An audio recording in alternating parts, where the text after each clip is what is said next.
Media के सभी साथियों का आज की इस प्रेस वार्ता में बहुत बहुत स्वागत है। एक बेहद महत्वपूर्ण मुद्दे पर जिसको लेकर के दिल्ली विधानसभा चुनाव में खूब चर्चा हुई, उस मुद्दे पर आज बात करने के लिए आपके सामने हाजिर हुए हैं। दिल्ली विधानसभा चुनाव के दौरान बार बार ये चर्चा हो रही थी कि क्या कांग्रेस बीजेपी के इशारे पर मिली भगत करके दिल्ली विधानसभा का चुनाव लड़ रही है।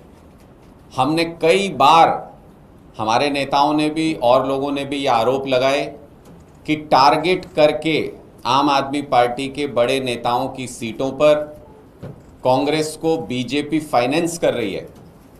बीजेपी की तरफ से उनको पैसा मुहैया कराया जा रहा है ताकि वो वोट डिसरप्ट करके भारतीय जनता पार्टी को फायदा पहुंचा सके। चुनाव आयोग में सभी पार्टियों ने दस्तावेज जमा किए कि चुनाव के दौरान उन्होंने क्या खर्च किया और उनको क्या चंदा मिला चुनाव के दौरान।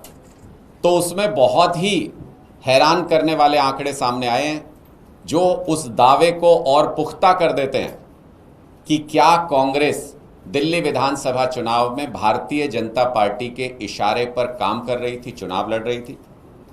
दिल्ली में सबको पता था कि मुख्य मुकाबला भारतीय जनता पार्टी और आम आदमी पार्टी के बीच है। कोई सर्वे, कोई व्यक्ति ये नहीं कह रहा था कि कांग्रेस का कहीं कोई अस्तित्व है, कोई सीट आ सकती है। सारे सर्वे बता रहे थे कि 0 सीट कांग्रेस को आ रही है। लेकिन इसके बावजूद आपको ये जान करके हैरानी होगी कि जहां दिल्ली विधानसभा चुनाव के दौरान आम आदमी पार्टी को कैश चंदा 2000 रुपए मिला, जो कि दिल्ली में सरकार चला रही है पार्टी, जो केंद्र में सरकार चला रही है बीजेपी, उसको भी कैश में कोई चंदा नहीं मिला। वहां पर कांग्रेस पार्टी को, जिसका कोई अस्तित्व नहीं है, जिसकी कोई उम्मीद नहीं थी किसी सर्वे में कोई सीट जीतने की, उस कांग्रेस पार्टी को 44 करोड़ रुपए कैश चंदे के रूप में दिल्ली विधानसभा चुनाव के दौरान मिले। ये 44 करोड़ रुपया किसने दिया? किसको कांग्रेस पार्टी से ये उम्मीद जगी थी दिल्ली के अंदर कि वो कुछ कर सकते हैं? किसी सर्वे में जबकि कांग्रेस पार्टी का अस्तित्व नहीं था, कहीं नजर नहीं आ रहा था, ग्राउंड पे नजर नहीं आ रहा था, मुख्य मुकाबला सबको पता था कि आम आदमी पार्टी और भारतीय जनता पार्टी के बीच है, तो फिर ये 44 करोड़ रुपए कैश में कांग्रेस पार्टी को चुनाव के दौरान किसने दिया? कांग्रेस को आपको जानकर ताज्जुब होगा कि आम आदमी पार्टी जो दिल्ली में सत्ता में थी, मुख्य मुकाबले में थी, उससे 4 गुना ज्यादा पैसा कांग्रेस पार्टी को दिल्ली विधानसभा चुनाव के दौरान मिला, जिसका ज्यादातर हिस्सा कैश में था, जो कि कांग्रेस को ही मिले। पिछली बार जो उनको चंदा मिला था पिछले चुनाव में, उससे फिर से वही आंकड़ा आता है, उससे 44 करोड़ रुपए ज्यादा था। तो ये 44 करोड़ रुपए का जो क्वेश्चन मार्क है, ये लगातार कांग्रेस पार्टी के ऊपर, उनकी मंशा के ऊपर, उनके चुनाव लड़ने के तरीके के ऊपर, और क्या भारतीय जनता पार्टी से मिलीभगत करके दिल्ली विधानसभा चुनाव कांग्रेस पार्टी ने लड़ा था, इसके ऊपर एक क्वेश्चन मार्क खड़ा हो रहा है इस 44 करोड़ रुपए से। आम आदमी पार्टी को अगर कोई चंदा दे दे, कैश छोड़िए, वैसे भी कोई चंदा दे दे, तो बीजेपी उसके पीछे आईटी लगा देती है, ईडी लगा देती है। कांग्रेस पार्टी को चंदा नहीं, 44 करोड़ रुपए कैश में मिले। कोई खबर नहीं कि कोई इनकम टैक्स का किसी को नोटिस गया हो, किसी को पकड़ा हो, किसी को पीछे लगाया हो, कोई एजेंसी नहीं। तो इससे क्या पता चलता है?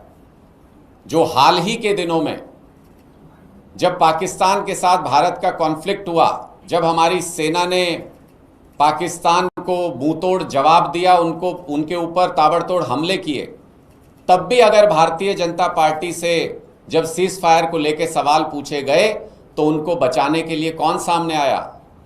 तब भी कांग्रेस पार्टी उनको बचाने के लिए सामने आई। ऊल जुलूल बयानबाजी करके भारतीय जनता पार्टी को एक लूज बॉल पे 6 मारने का मौका कांग्रेस पार्टी देती है, और ऐसा चुनाव के दौरान भी, दिल्ली के चुनाव के दौरान भी कांग्रेस पार्टी ने किया। इससे यह स्पष्ट होता है कि कांग्रेस पार्टी और बीजेपी के बीच एक जबरदस्त जुगलबंदी चल रही है। कांग्रेस पार्टी भारतीय जनता पार्टी को चुनाव जिताने में मदद करती है जगह जगह पर, अलग अलग स्टेट्स में, और बदले में भारतीय जनता पार्टी और मोदी जी गांधी परिवार को जेल जाने से बचाते हैं।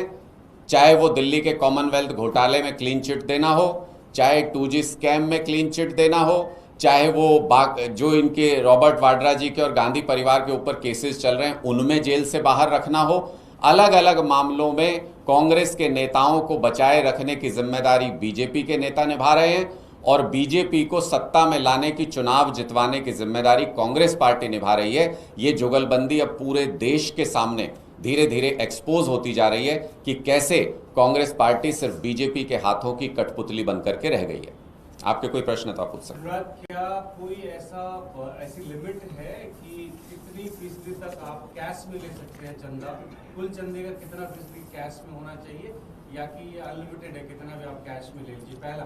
दूसरा, आप क्या सीधा सीधा आरोप लगा रहे हैं कि ये पैसा भारतीय जनता पार्टी के द्वारा कांग्रेस को रूट किया गया है? देखिए, मैं निश्चित तौर पर, सीधे तौर पर ये स्पष्ट नजर आता है, जो हमने आरोप चुनाव के दौरान भी लगाए थे, ये आंकड़े जो चुनाव आयोग में जमा किए गए हैं, ये आंकड़े उस दावे को सब्सटेंशिएट करते हैं, ये आंकड़े उस दावे को पुख्ता करते हैं कि 44 करोड़ रुपए जब कैश मिलता है चुनाव के दौरान कांग्रेस पार्टी को, और उसके ऊपर भारतीय जनता पार्टी की कोई भी एजेंसी हरकत में नहीं आती है, तो ये स्पष्ट रूप से बताता है कि कहीं ना कहीं उनके इशारे पर, उनकी मिलीभगत पर ये कैश पैसा कांग्रेस पार्टी में पहुंचाया गया और टारगेटेड तरीके से आम आदमी पार्टी के बड़े नेताओं के खिलाफ उनकी विधानसभाओं में इस पैसे का इस्तेमाल किया गया। ऐसा अब स्पष्ट रूप से नजर आ रहा है और लोगों के मन में ये संदेह पुख्ता होता जा रहा है। Thank you very much.